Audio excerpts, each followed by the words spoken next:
Your next topic is genders. You know what are genders? On which basis we can classify whether the person or anything, any animal we are talking about is male or female. So we have four types of genders. How many types? Four types of gender. You are basically studying masculine and feminine since you are first or second class. So first gender is masculine, noun that is used for male person or male animal. For example, father, he goat, manservant, boy, husband, lion, tiger. So all those nouns that help us to know that the noun is male.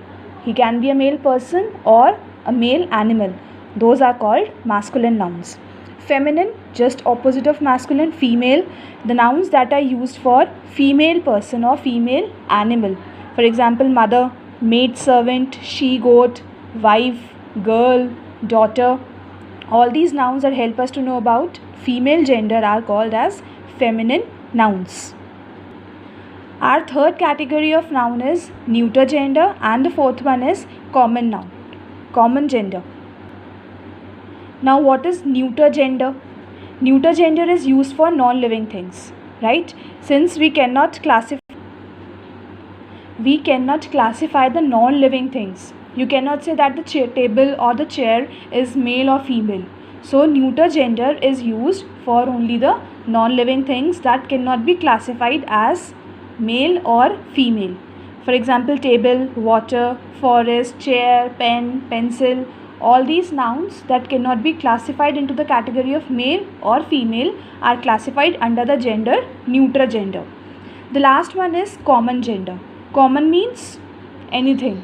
Yes. So nouns that are used for both male and female. You are not able, in this what happens, you are not able to decide whether we are talking about a girl or a boy. Suppose I say the baby is crying. Can you tell me the baby is a girl or the baby is a boy? No, baby is baby.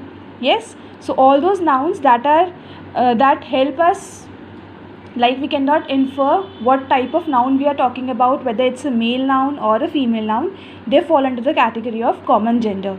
For example, doctor, the doctor can be a male also and she can be a lady also. Child, parent, baby. Yes. So all these nouns that can be male as well as female are termed as common genders. So this was all about your genders.